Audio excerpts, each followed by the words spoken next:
Nossa convidada de hoje, que, meu Deus, eu tô tão emocionado, que é uma pessoa que eu admiro muito, a sua bênção, Onissagé.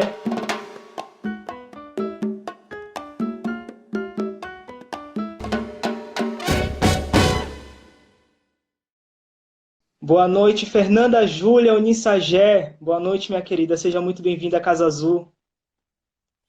Boa noite, Arley. Boa noite para todo mundo. Eu estou aqui tentando achar a melhor maneira para vocês aqui. Pronto, acho que eu achei o A lugar. gente espera a noite inteira, fique tranquila. Feliz pelo convite, pelo que esse convite significa, porque ele tem um sentido muito de reconhecimento, reverberação, troca. E você que eu conheci recentemente e também toda a galera do Casa Azul que teve lá no Pele Negra. Mandar logo meu axé para Adriana Morim, minha pró, minha querida parceira. A gente foi um bocado de coisa nessa vida. E para a gente começar o nosso bate-papo, Fernanda Júlia, eu vou te chamar de Onissagé, tá bom? Porque eu já estou acostumado, e aí eu acho que também fica mais simbólico, né? Essa palavra que é tão linda, Onissagé. E aí eu queria que você falasse um pouquinho para a gente sobre essa sua nomenclatura de Onissagé. Pode ser?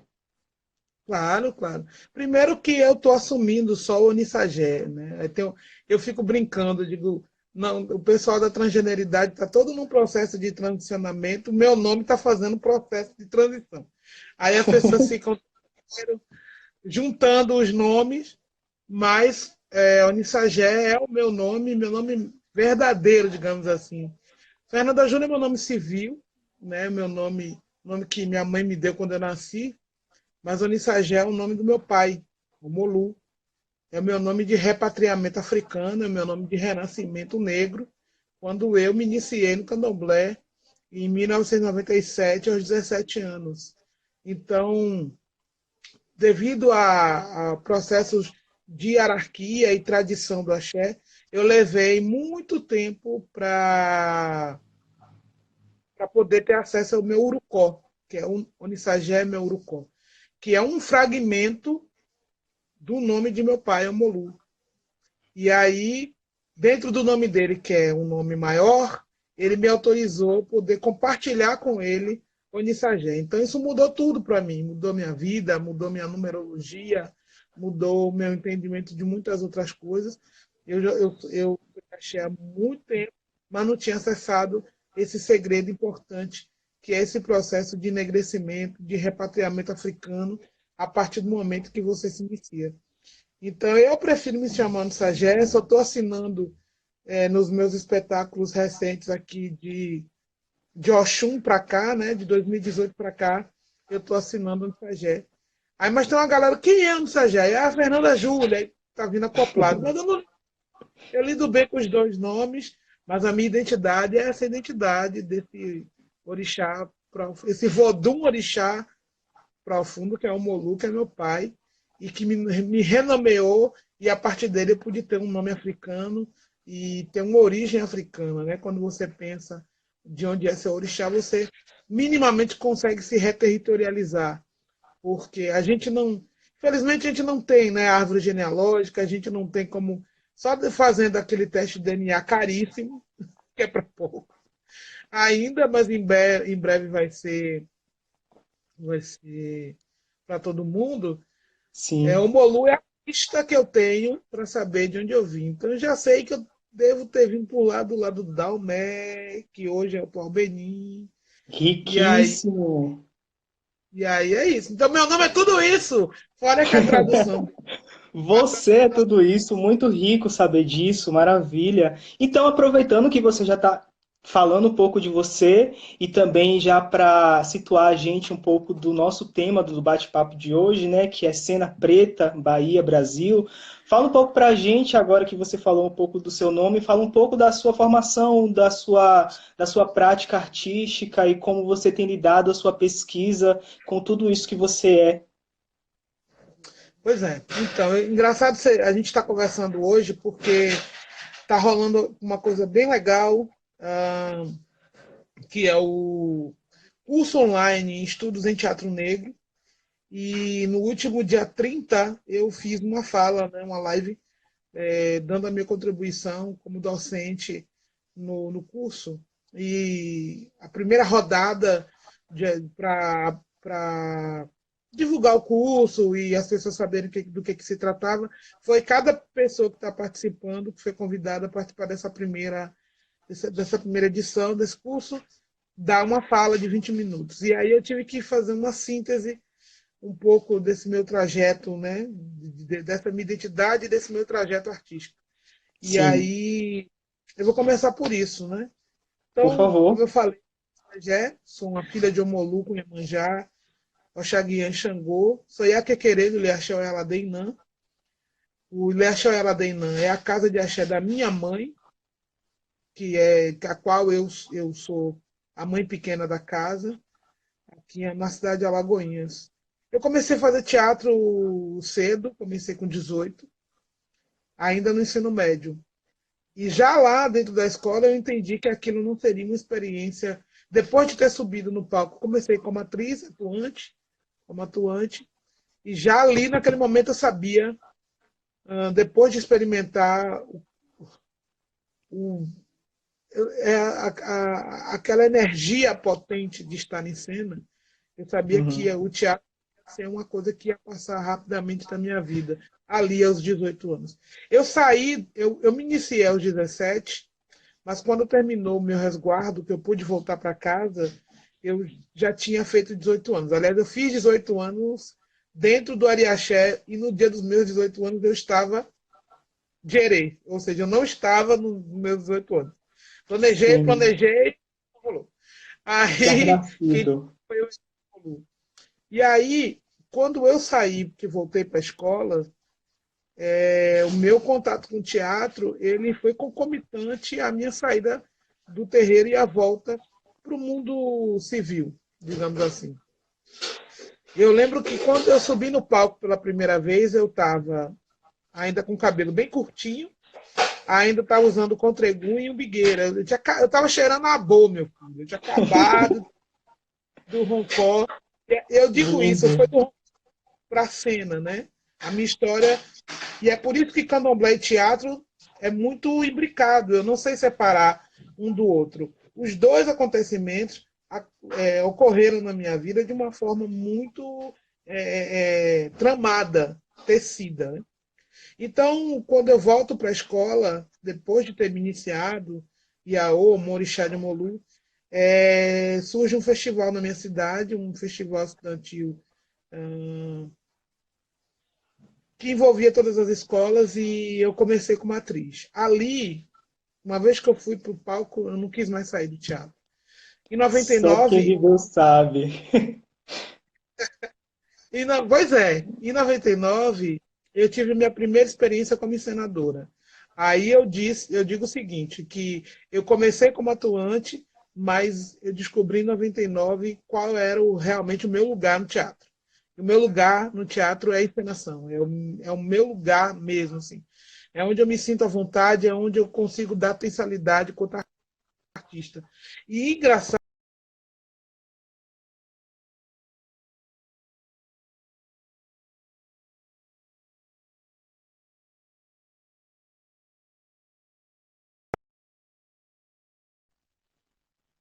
ao ator, eu acho que você parou, Yarley. Tudo bem Voltou? aí? Sim, Voltei. agora voltou. Ok. Então, eu sou muito ligado à atuação. Eu respeito muito o atuante. Eu não gosto de atuar, mas acho que é porque eu respeito muito o ator e as atrizes, porque atuar dói. Então, eu gosto de Muito dói. dar exemplo do ato. Eu acho que é um ato muito generoso, o ato da atuação. É igual, para mim, ao lugar do Iaô dentro do terreiro. As pessoas que entram em transe. Eu comparo o atuante aos Iaôs do terreiro. É um ato muito generoso, você tem que estar muito aberto, muito disponível. E assim o atuante, para tudo que o teatro exige, assim o amor orixá Iaô para o orixá, para o processo de transe, para a iniciação. E aí pronto, depois desse processo, eu começo no teatro amador, na minha cidade, em Alagoinha, vários amigos. E aí tem o Nata é fundado dentro da escola e o Nata vai comigo para fora da escola. E aí começou a carreira em Alagoinha, de 98 até 2004, eu fiz teatro aqui na minha cidade. Em 2004, a gente conhece o Teatro Vila Velha e o Bando de Teatro Lodum. Eles vêm para Alagoinhas com uma oficina. E dentro desse processo, desse projeto, que era o projeto de Teatro de Cabo a Rabo, que previa uma mostra do teatro do interior na capital, a gente teve nossa primeira oportunidade de se apresentar na capital da Bahia, né? Na capital do estado. E aí a gente foi para Salvador, conheceu o Vila, conheceu o Bando, ficou todo mundo muito doidão. E eu entendi aquilo ali, era aquilo mesmo, eu não ia mais parar de fazer teatro. Eu estava fazendo letras com francês em 2004, na UNEB, Alagoinhas, e fazer letras era uma tentativa de me aproximar do teatro, porque na minha cidade não tinha nenhum curso técnico de formação para essa área. E aí eu fui para o Fórum de Performance Negra, primeiro Fórum Nacional de Performance Negra em Salvador, a convite do Band Teatro Lodum e da Companheiros Comuns. Lá eu assisti palestras e conheci grupos de teatro e dança negros do Brasil inteiro. Voltei super alimentada, tranquei o curso de letras e meti a cara para fazer direção teatral na UFBA. Entrei em 2006, me formei em 2010, fiz mestrado em 2014, montei que nem uma louca, eu sou workaholic, eu adoro trabalhar. Já tenho aí 40 anos, eu já tenho aí quase 30 espetáculos montados. E aí, em 2007, dentro do terceiro... Na verdade, a minha relação teatro-candomblé, ela surge na minha trajetória de artista em 2001, quando eu dirijo Axé, Encanto, Origem e Beleza, um espetáculo para falar da beleza do candomblé num evento realizado num shopping aqui na cidade. E aí eu vi ali a oportunidade de falar com um público que geralmente não está no candomblé, não vem ao candomblé, que o candomblé é muito mais do que os estereótipos que eles conheciam. Essa foi a primeira experiência. Mas isso não era ainda a pesquisa. A pesquisa que eu desenvolvo hoje, ela nasceu, a ativação do movimento ancestral, ele nasce em 2007, dentro da escola de teatro, no terceiro semestre, quando eu dirigi uma cena de 15 minutos, como atividade, né, daquele semestre, finalização. Eu não lembro se a Adriana assistiu. Eu sei que no semestre seguinte ela foi minha professora. Ela foi minha professora no quarto semestre, lá, Dona Drica Amorim. Aí eu dirigi Medeia. E para montar a cena, eu fiz uma coisa, digamos assim, que para a escola de teatro é inusual. E naquele currículo era mais ainda.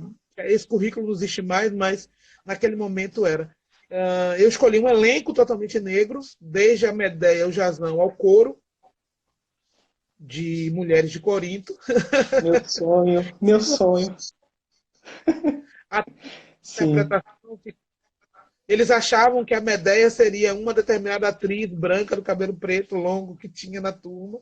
Uma querida, mas nada, eu adoro ela, a gente se adora, inclusive, mas nada a ver.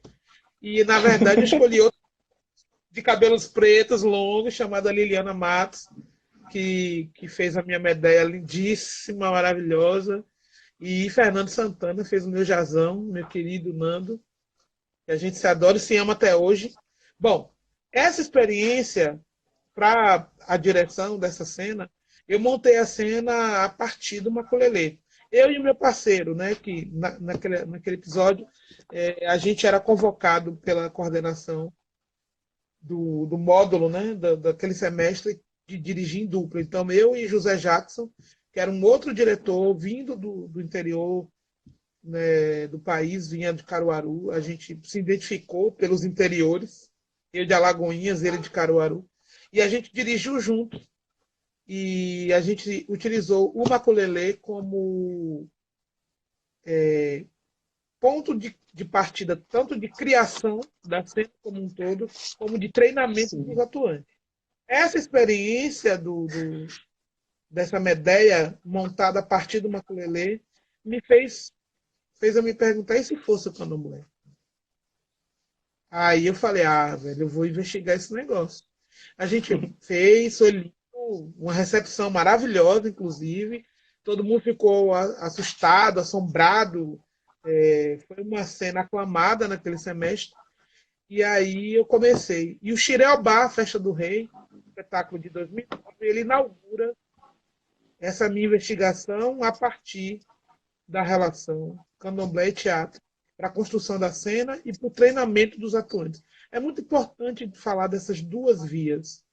E engraçado que eu estou falando com você aqui, estou pensando na tese, né, no doutorado. Quem é doutorando sabe, você está falando, só pensa nisso. Não, Então, a nunca minha deixa de, nunca para de pensar. não, e a pesquisa é muito isso, assim, como o candomblé pode ser artística. Primeiro, uma epistemologia. Segundo, uma epistemologia que vai alimentar a construção de uma poética artística. E aí o Xeriobá inaugura esse processo, e depois do Xirê. Aí depois do Xirê eu fiz mais 8 montagens, onde eu pude experimentar. Shirelba é que a dramaturgia é sua e com seu irmão, Não, é minha com o Thiago Romero. Tiago Romero. Sim, continue, por favor. E aí a gente, com o Xiriobá, eu pude experimentar com o elenco do Nata essa aproximação de criar cenas a partir do candomblé. E Xiré é importante falar, porque ele demarca um espaço muito especial. Foi um espetáculo concebido e montado dentro de um barracão de candomblé, estreou no terreiro, e ele tem essa possibilidade de ser apresentado tanto no terreiro quanto no espaço cênico do edifício teatral. E aí, bom, ele inaugura esse momento e eu fui a cada montagem aprofundando, me perguntando coisas e descobrindo. E se alguém pergunta assim, é possível a construção poética de uma cena teatral a partir do candomblé? Eu digo sim, com letras garrafais.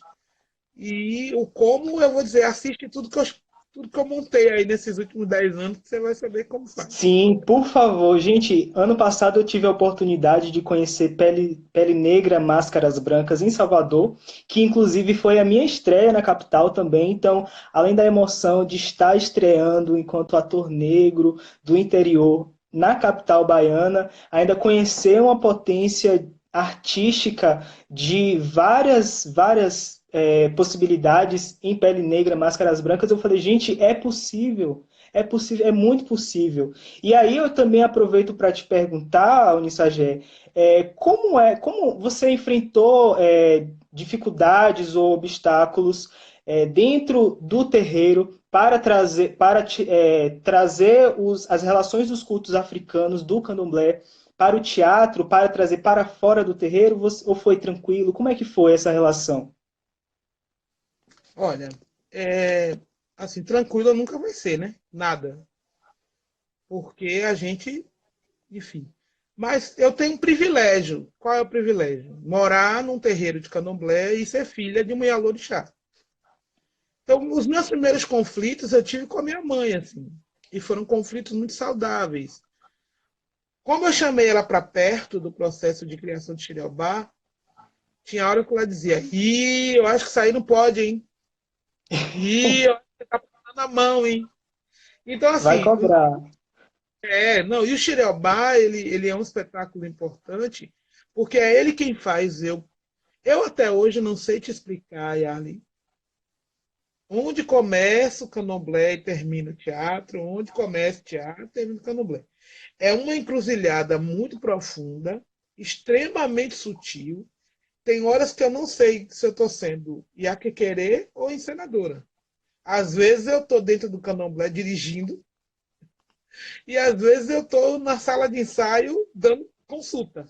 Então, assim, é, Apito essa encruzilhada e eu não sofro com ela, eu não tenho nenhum problema. O que eu comecei a perceber é que eu precisava de alguns limites. Eu precisava deflagrar alguns limites. Isso bugou um pouco a cabeça do elenco, que não sabia se estava fazendo teatro, estava fazendo candomblé. Mas esses limites e a investigação desses limites fizeram com que eu compreendesse, primeiro, olhar o candomblé para além da religiosidade. Olhar o candomblé como uma tradição que é muito maior do que uma religião. Então, patrimônio cultural brasileiro. Olhar o candomblé pelo viés da sua historiografia, da sua antropologia, da sua sociologia. Então, isso começou a me colocar dentro do espaço do terreiro como alguém que pesquisa a história do candomblé, como alguém que busca saber desse legado ancestral, dessas narrativas mitopoéticas existentes das diversas etnias que configuraram o candomblé.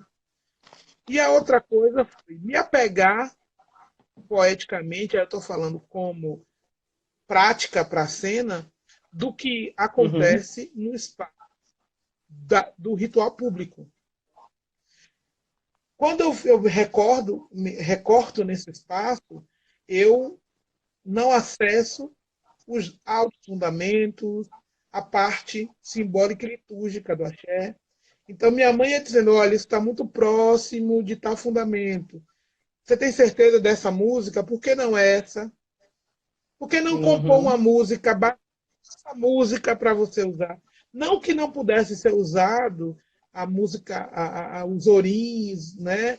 Na cena eu uso, inclusive. Tem Xereobá, eu acho que eu uso bastante. Canzoá eu uso muito. Pele Negra eu já não uso tanto. Eu compus para a cena. E o Exu também. Oxum eu uso uma mescla de composição com orins já sagrados do terreiro. Quer dizer, essa Sim. coisa da entrada do artístico, ele vir por um viés muito de respeito, de validação, de valorização, e não apenas um processo de pegar a liturgia e colocá-la no espaço cênico sem um tratamento, ou seja, tirar o que acontece no espaço ritual para o espaço artístico, sem nenhum emolduramento, sem nenhum um processo de transição, facilitou muito a aceitação e a recepção das pessoas de axé para com que eu fui construindo enquanto senadora nesses 10 anos de trabalho voltados para esse diálogo teatro-candomblé. Então, a dificuldade existiu, mas eu me abri muito. E como eu sou iaquequerê, eu sou, antes de tudo, homo orixá, eu rodo de orixá, meu próprio orixá ia me dando limite. Eu sonhava, eu intuía, eu entendia e eu conversava. Cada vez, e ouvia bastante, cada montagem dessa tem mais de uma autoridade do axé acoplada a ela. Então, por exemplo, Xiriobá tinha minha mãe. Aí Exu tinha Zebrinha, tinha Babarichelme, tinha. Aí Oxum tinha Wanda Machado, Babá Oladele, enfim. Eu ia me cercando de ebomes, de pessoas de axé. Ia também. Uma coisa interessante, que eu preciso ressaltar isso, e eu vou ressaltar isso também na minha tese, estou falando até para me lembrar disso, é que à medida em que eu estudava o candomblé, eu melhorava o meu teatro, e à medida que eu estudava o teatro para poder fazer essa, esse diálogo com o candomblé, eu melhorava o meu conhecimento sobre o candomblé. Ou seja, cada vez que eu montava um espetáculo sobre orixá ou com essa temática, eu aprofundava os meus conhecimentos enquanto pessoa de axé. Então, acontecia uma nutrição dupla. O candomblé alimentava o meu teatro e o teatro me fazia alimentar meu candomblé. Isso fez com que eu tomasse inúmeros cuidados. É óbvio que eu não agrado a todo mundo, mas a maior parte das pessoas que já assistiram aos espetáculos do Nata, estou falando aí as pessoas de Candomblé, elas sempre me validam, me abençoam, e eu fico super feliz quando assim aquelas bombas mais velhas vão assistir, sabe? Tipo, bomba Ah, meu Cici, Deus. Macota Valdina, eu não vi. Infelizmente, minha mãe foi embora sem ver nenhum trabalho meu, mas outras e outras Yalorixás iam assistir, Mãe Jaciara de Oxum, e outras foram assistir, elas terminavam, vinham falar comigo, e elas diziam, o que eu gosto é que o fundamento fica preservado, mas a grandiosidade e a beleza do axé, que faz com que as pessoas queiram conhecer mais sobre o candomblé, está mantida no palco. Então, eu quero que você continue aí, e aí, muito axé para mim, bênção, eu agradecia. Eu lembro de uma Yalorixá que assisti um espetáculo, foi Mãe Carmen, lá do Gantuá. A gente Nossa, apresentou lá no Gantuá. Aí, cara, foi um negócio doido, porque eu tava lá de encenador, então eu tava assim de civil, sabe? Não tava de roupa de axé, eu tava lá sim. escondidinha, ela viu, aí ela ficou tão emocionada, ela me deu um abraço, eu vi a hora assim, de meu orixá me apanhar, assim, de tão emocionada que ela tava. Então, eu ficava tranquilo. Aí eu fazia ensaios abertos, convidava essas pessoas, ouvia as críticas. Então, como uma pessoa de candomblé que eu sou, existe um equilíbrio entre o ego da encenadora e o cuidado da sacerdotisa. Uma coisa não pode subir a outra. Então, assim, eu não posso oprimir o trabalho artístico como sacerdotisa, mas eu também não posso ficar achando que porque sou encenadora eu tenho o direito de fazer tudo o que eu quiser. Eu estou lidando com uma herança cultural africana super valiosa e muito, muito pejorativada, muito estereotipada. Então, se eu não tomar cuidado, eu posso dar um Sim. tiro no meu pé. E aí foi por aí que eu fui construindo. Então, a coisa foi ficando fluida. Aí agora elas perguntam qual é o próximo orixá que vai ser, elas querem estar, quando é que vai ser o meu, né? Já tem assim, quando é que vai ser Xangô, quando é que vai ser não sei quem, tá nesse pop aí. Já pedem, né? Incrível isso porque você fala um pouco da. Anteriormente você falou, né, da sua, de como você começou a produzir teatro, a fazer teatro e isso desde sempre você trouxe o candomblé junto contigo, né, para saciar essa vontade e essa falta que você percebia e que a gente percebe até então da falta de representatividade na cena, né, para que seja para além das chacotas, das formas totalmente deturpadas em relação à nossa cultura, e isso você atua e com certeza afeta o público que assiste, porque particularmente, gente, pele negra, máscaras brancas, eu não conseguia levantar a cadeira, eu só consegui levantar porque Matheusa do elenco, que eu conheço, né, que conheci em 2016 e eu não sabia que era do elenco, acabou o espetáculo, ela veio me abraçar e só foi aquele abraço que me tirou da cadeira, porque é muito forte e é muito bom se perceber em cena, se sentir representado em cena. E aí, já falando de peles negras também, é muito importante deixar aqui bem fixado, bem dito, que Pele Negra Máscaras Brancas é uma produção de direção da Unisagé, com o pessoal da Companhia de Teatro da UFBA. E esse Peles Negra, Máscaras Brancas é o primeiro espetáculo da Companhia de Teatro da UFBA que foi dirigido por uma mulher negra. Então, a gente percebe a falta de representatividade já daí. E a Pele Negra, Máscaras Brancas, me corrija se eu não estiver errado, é entre 2018 e 2019.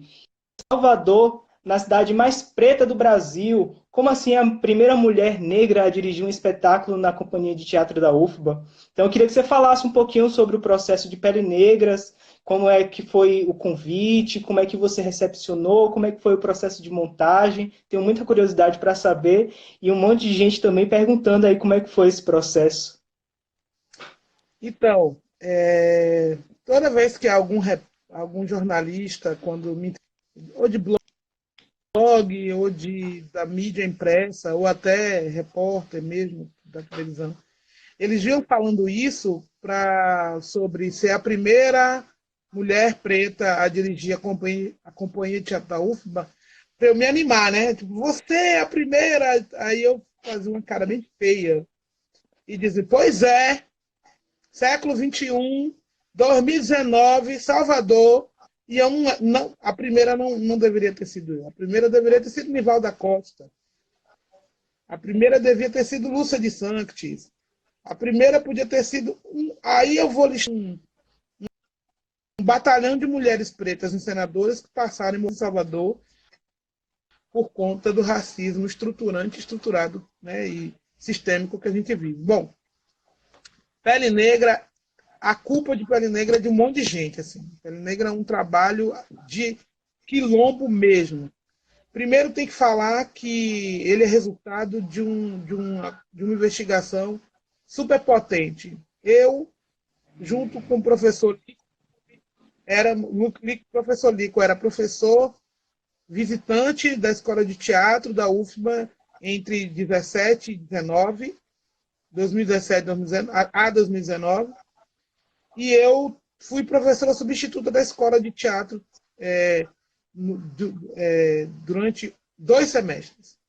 E aí nós dois juntos, no 2017.2, a gente ministrou a disciplina Teatro da Diáspora Afrodescendente, que é uma disciplina optativa, que foi colocada no currículo depois de muita pressão, de muita luta dos estudantes pretos da escola, da organização da Andara Guzmão e de várias artistas pretos que estão ali também engajados nesse processo de empretecimento da universidade e do currículo da universidade.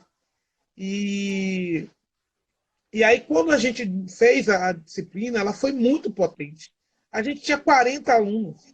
Aí tinha aluno que queimava a aula da sua disciplina regular para ir para a optativa. E foi um processo catártico muito potente. O primeiro dia de aula dessa disciplina foi cada aluno que se apresentava dizer seu nome, dizer de onde vinha.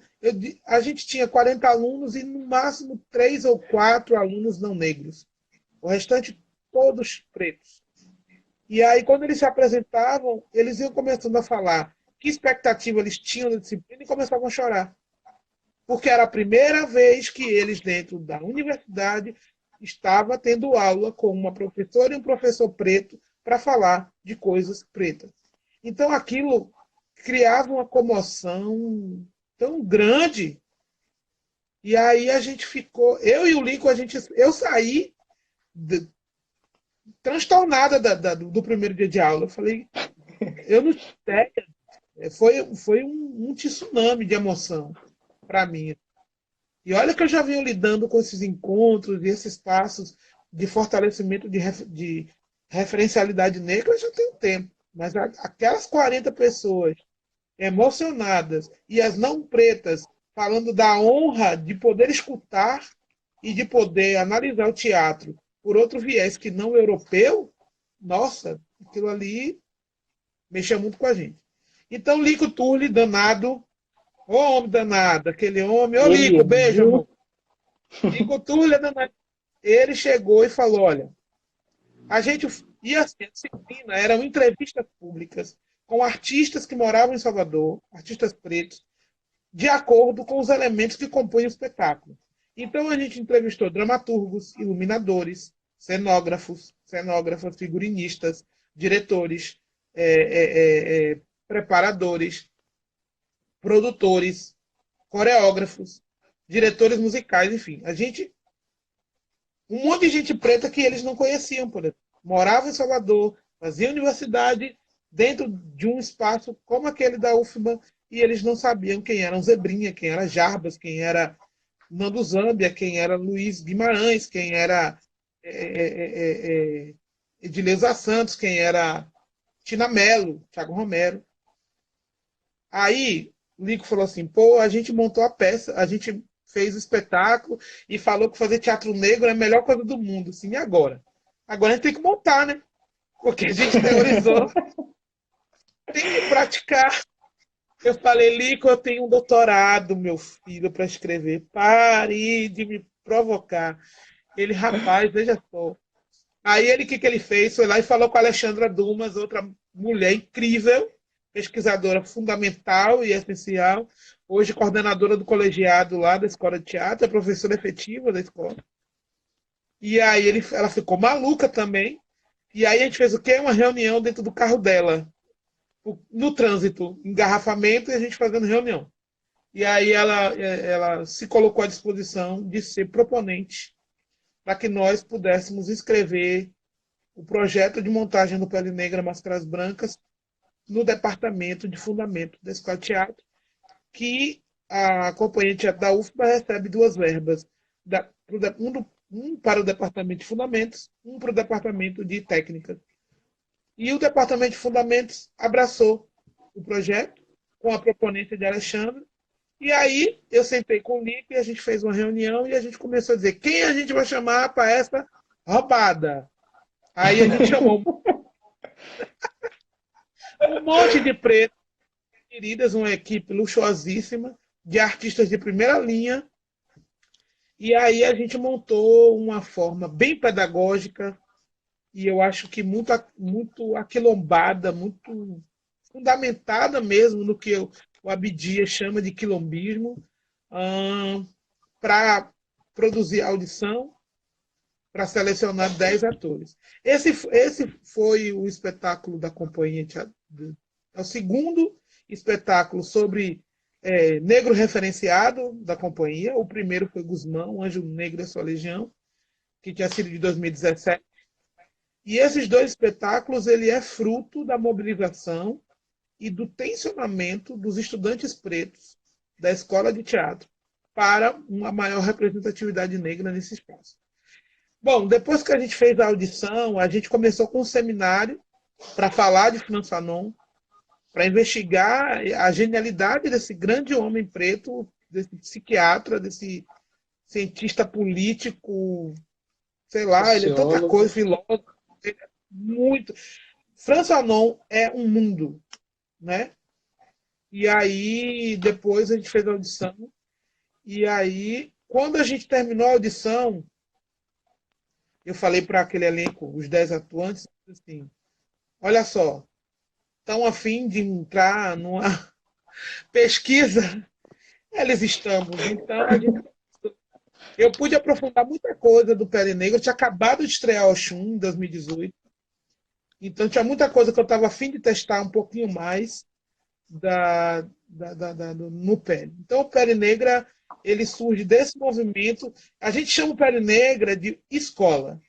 Ele nasce de uma disciplina, depois ele vira montagem e agora ele está virando o curso Estudos em Teatro Negro, que está online, que é uma iniciativa do Pele Negra Máscaras Brancas. Né?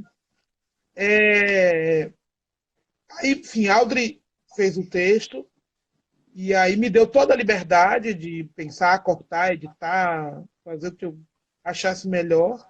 E eu fiz com o texto dele. Ele trouxe aquela coisa extremamente que é da marca de Audrey, né, científica, muito potente, que eu gosto e que é bacana, e que para mim é um passo adiante nessa coisa do teatro negro.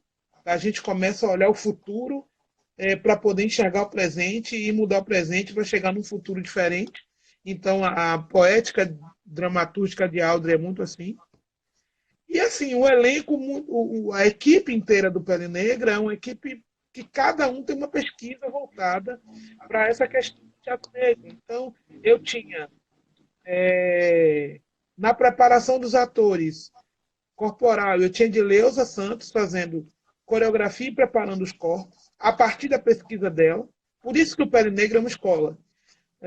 Eu tinha Joana Bucaneira preparando as vozes e os cantos do espetáculo. Eu tinha Tina Mello e Thiago Romero pensando a visualidade de cenário, figurino e maquiagem. Eu tinha Nando Zambia pensando a iluminação, que é uma pesquisa dele, essa iluminação que dialoga muito a dramaturgia da iluminação, né? É uma parada do Nando Zambia, é uma pesquisa dele. Eu tinha Lico Turri como co-diretor.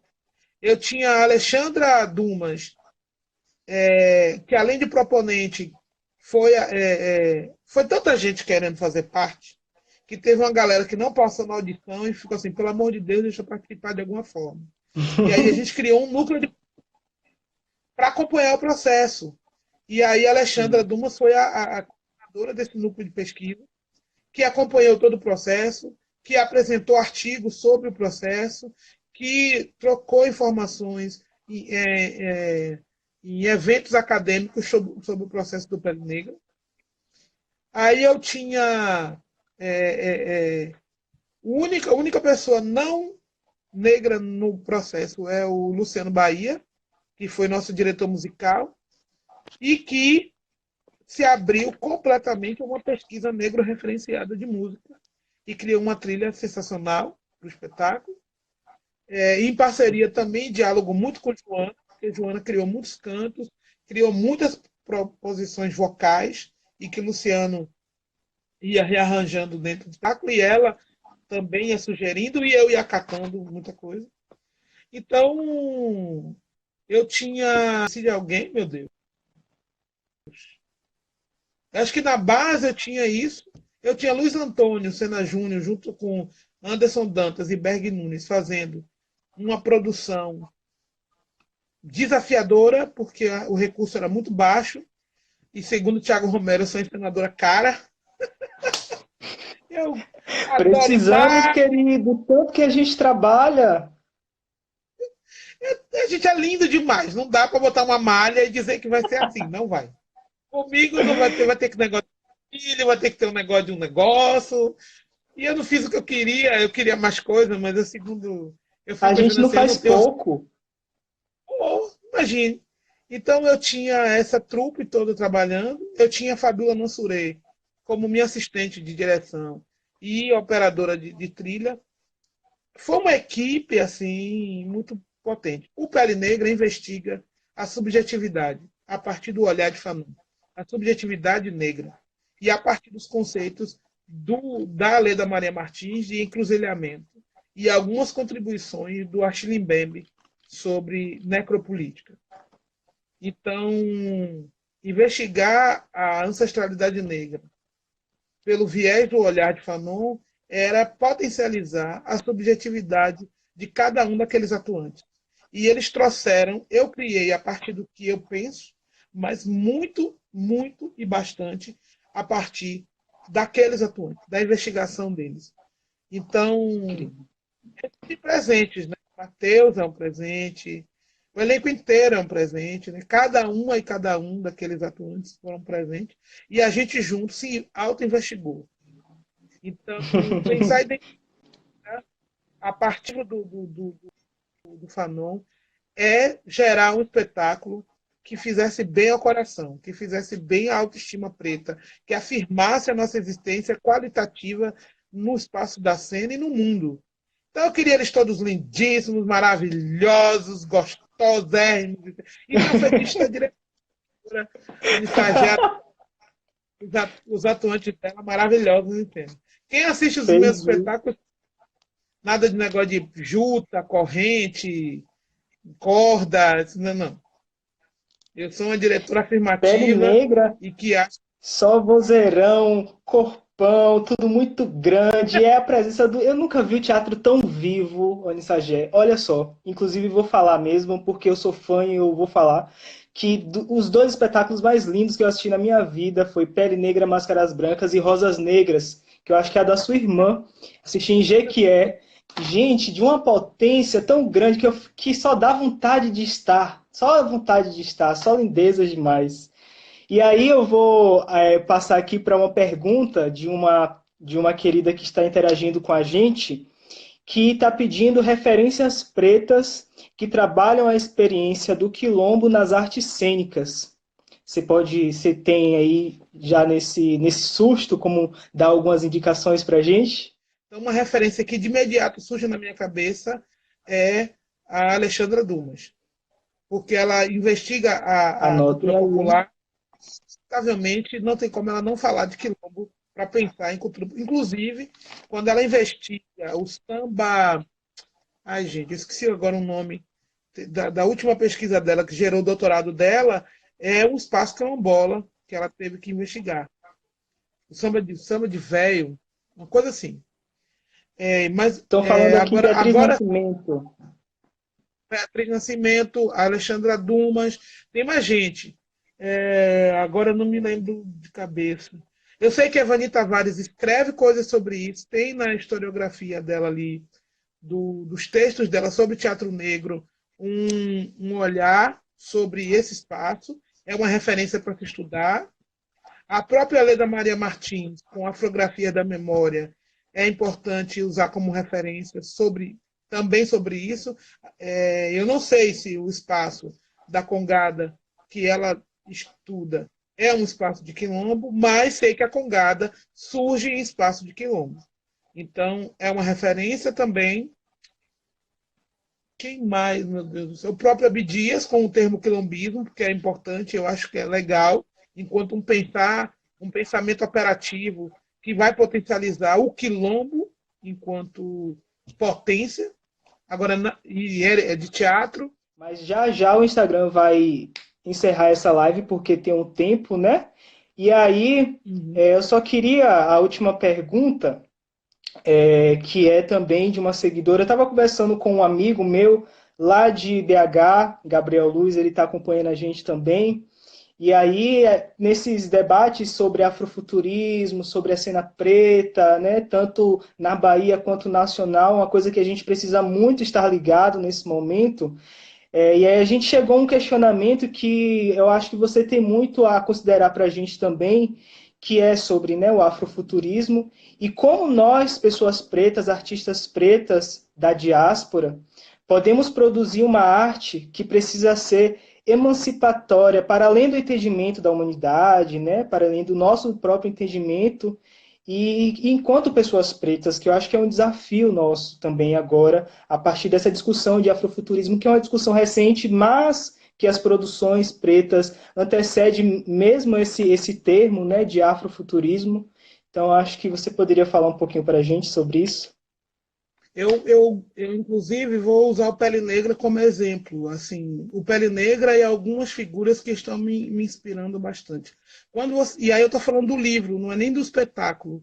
Quando você lê o livro do Fanon, que não é uma leitura fácil, mas é uma leitura muito importante, quando ele faz você perceber que você tem uma subjetividade fraturada, que você tem uma subjetividade ferida pelas ações violentas do colonialismo, faz com que você tome consciência dessas feridas.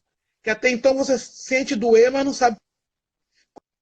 Como eu sou uma pessoa de candomblé, a noção de ancestralidade é muito real na minha vida. A noção de ancestralidade ela é algo palpável como uma cadeira, como uma roupa, como algo material ali, materializado no AE. Né? Então, quando você lê o livro do Fanon, ele te torna poderoso, porque ao acessar suas feridas, você começa a buscar a cura. Então, isso é uma coisa.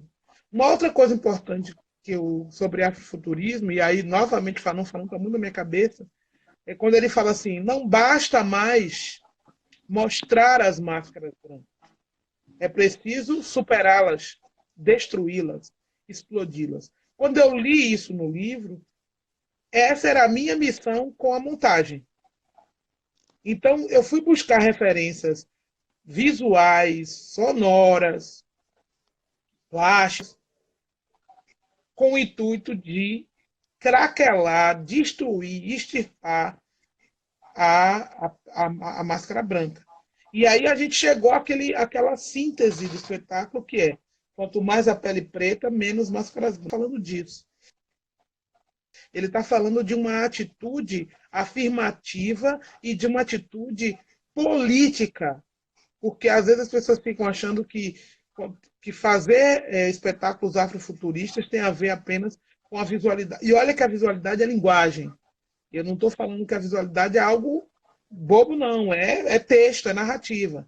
Mas essa visualidade ela tem que vir imbricada com um posicionamento político real, um posicionamento ético real.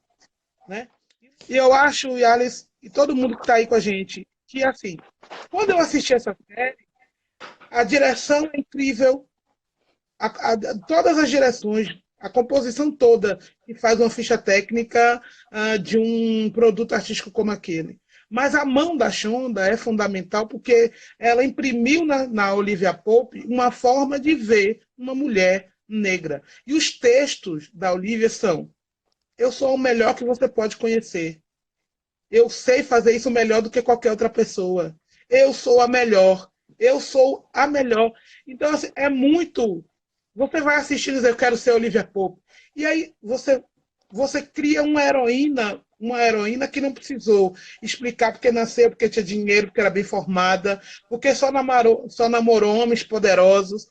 E assim, não, não foi ela que tentou se matar. Quem tentou se matar, tô dando spoiler, quem não viu a série, Ah, mesmo, eu não assisti forever. ainda. Vou dar um spoiler. Não foi a Olivia Pope que tentou se matar quando eles terminam um dos momentos em que eles terminam o relacionamento.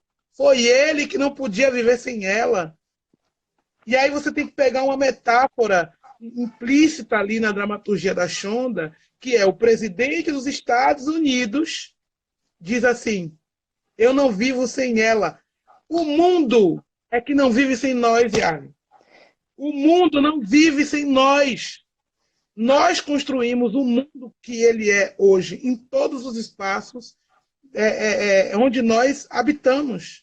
A nossa cultura, a filosofia africana pré-colonial, a nossa forma de enxergar o mundo, a gente vive em crise, porque a gente sofre racismo desde então, desde sempre. Então imagine que eu estou falando de uma artista que veio do zero, que veio do Sim. nada, e que cunha um termo, que cria uma poética cênica, e eu não sou a única. Graças ao Lodumare, eu sou cheia de referências, e graças a Exu e a Omolu e a todos os orixás, eu sou rodeada pelos melhores, os melhores. Os Meus melhores, mestres, the bests.